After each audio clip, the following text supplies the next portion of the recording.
Welcome to another episode of the Vegan Pulse. I am your host, Nancy Arenas. My guest today is Jody Boyman. She said that plant-based nutrition enhanced her life. Jody is an entrepreneur, animal welfare advocate, environmentalist, runner, and mother.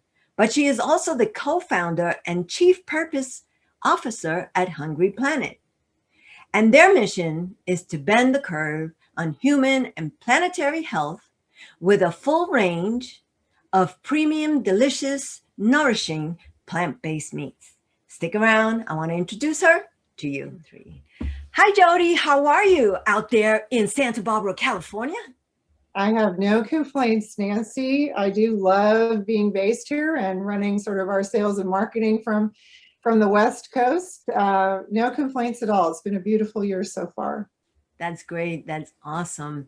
And before we get into a little bit more details about Hungry Planet, can you tell us about your journey into veganism?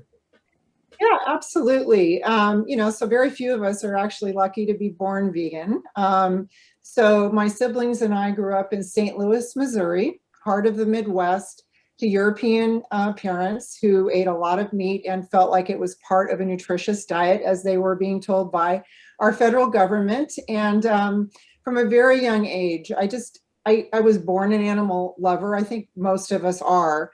But I was born with the ability to really sort of make that connection very early on, that the animals that I was enraptured by and transfixed with, and the birds that I was rescuing that would fall out of their nests, and the little earthworms after the storms, and I would pick them up and put them back in the grass. I mean, I was that kid. My mom was like, oh my goodness, so we had dogs and we had cats and we had bunnies, and I would want to sleep with them all in my bed. And as soon as I realized that those animals were also winding up on my plate, especially the pigs that I would see out in the fields and the cows, I was like, what's up with this? Like, that's not going to happen. And so I used to store the food in my cheeks and then go spit it out. And, anyway, my mom is like, you're the oldest child. You're setting a bad example. You're going to die if you don't eat protein and it comes from animals. So I was a stubborn kid and an absolute animal lover. And I've been plant-based 45 years, Nancy. So I've been doing this a very, very long time. And so I am really appreciative of how much easier it is now. And the fact that I was able to raise my own children when I had one in 2000 and one in 2002.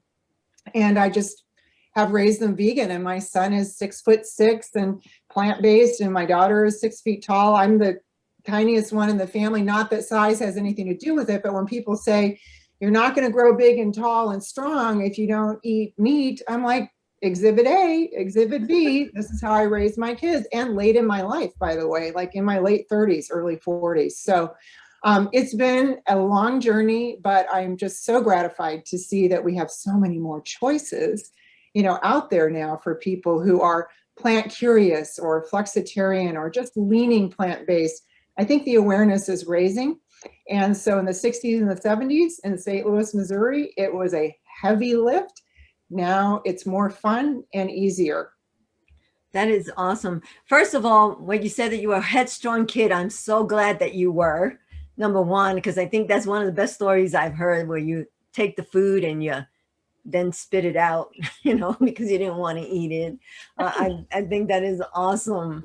And also the fact that you set an example, and I guess it kind of stuck because you and your brother co-founded Hungry Planet. Yeah, we did.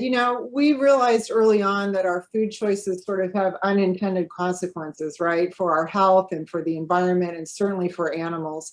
And, we've had successful careers, and raised families and done other things, and always been involved in environmentalism and animal protection and all of those things. But, you get to a certain point in your life, and for me, it was sort of midway through, where we just were like, how can we make the biggest difference in the rest of our lives in the time we have left? What's the biggest lever we can use? And, it's food, because everybody on the planet eats food. And if we're lucky, we get to eat 3 times a day. We've got what, 7 billion, almost 8 billion people on the planet. We've got like 80 billion animals that we're slaughtering every year to eat food. But these people on the planet are undernourished. So we're feeding all of our calories and everything to animals and cycling it through them. And we're getting this. Anyway, it just doesn't add up. And Todd and I were like, let's do something to transform the food system, to help transform the food system away from animals and just circumvent them altogether. Just make meat directly from plants. And importantly, we wanted it to be chef crafted because taste is first and foremost. If somebody puts it in their mouth and they're like, yeah, it's okay, I don't want that reply. I want that's delicious tasting food that just happens to be plant-based, right? That's the bar that we're trying to hit. So we've got 5 chefs. One is a certified master chef. It's the highest designation in the country. There's only 60 of them. He leads our culinary team. Our culinarians are all omnivores.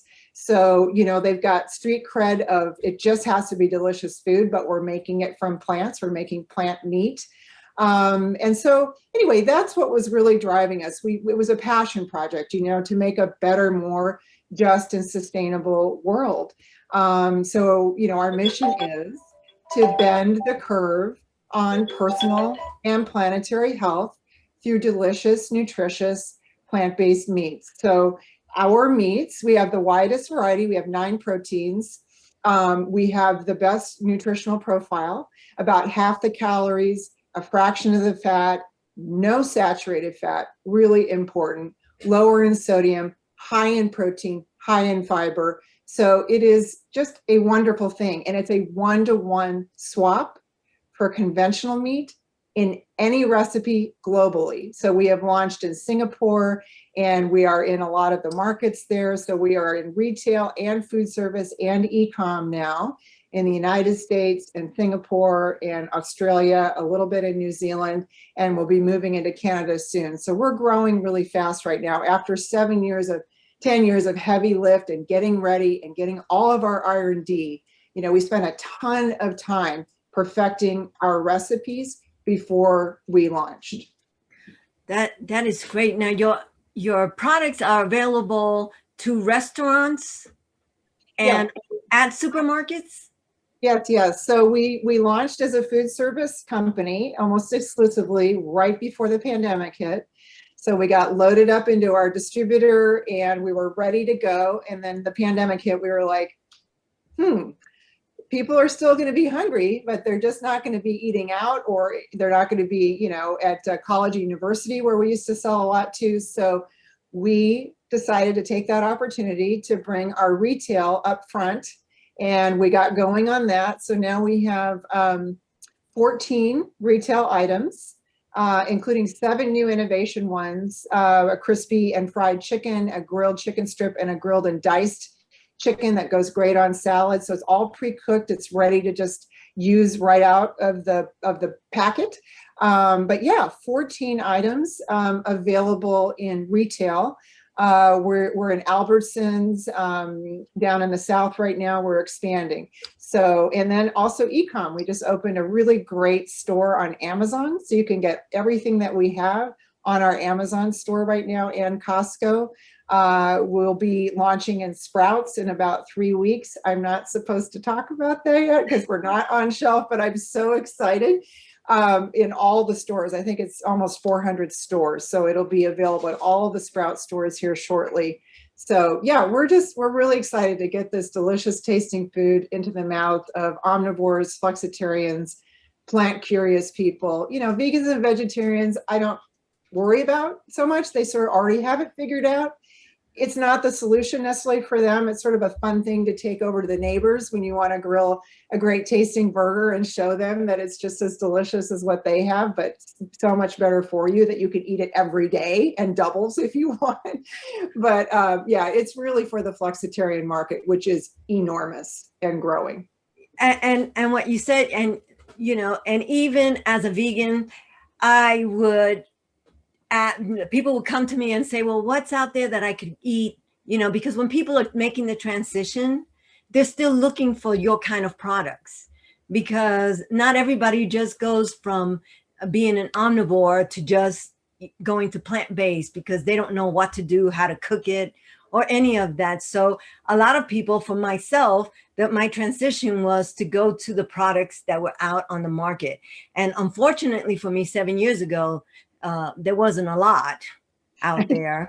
But Try now, 45 years ago. I mean, there was nothing.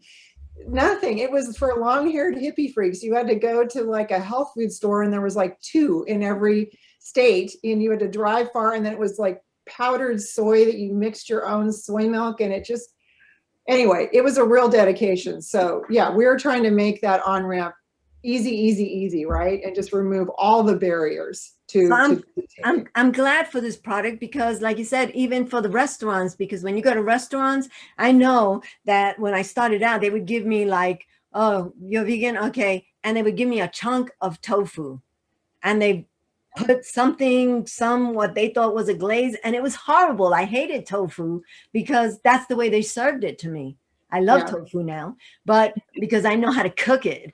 And yeah. so this is great for restaurants who want to get in on this movement of trying to make a healthier planet and be more eco-friendly and start introducing their patrons to these kinds of substitutes that they're already looking for. They are, you know, and from the very beginning, Hungry Planet was way beyond a beef and a burger play. Like, we have a delectable burger and we've got great beef, but you know, we have 6 chicken items that are all succulent and delicious. We've got pork. We were the first one to have pork, but we were just such a small company, we couldn't get the word out. We are starting to now, but delicious pork, you know, and sausage, Italian sausage and chorizo sausage, and crab. We have crab cakes that Wow. taste exactly like conventional crab. We have bulk crab. So yes, I mean, people are looking for more now than just a plant-based burger, which is great. You know, the big duopoly came out and they educated the market. We're super grateful for that, beyond an impossible.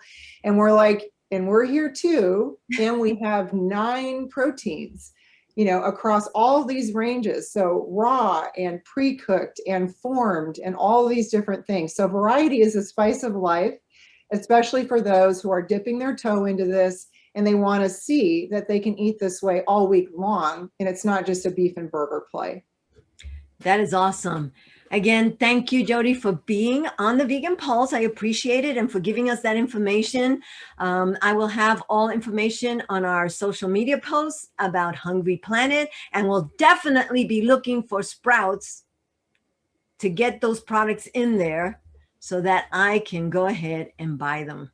Very soon. Stay posted. And Albertsons too, and many, many more regions across the country. Very, very soon. So everything's on our website, so I'll give you that information. Okay, thank you. Bye-bye.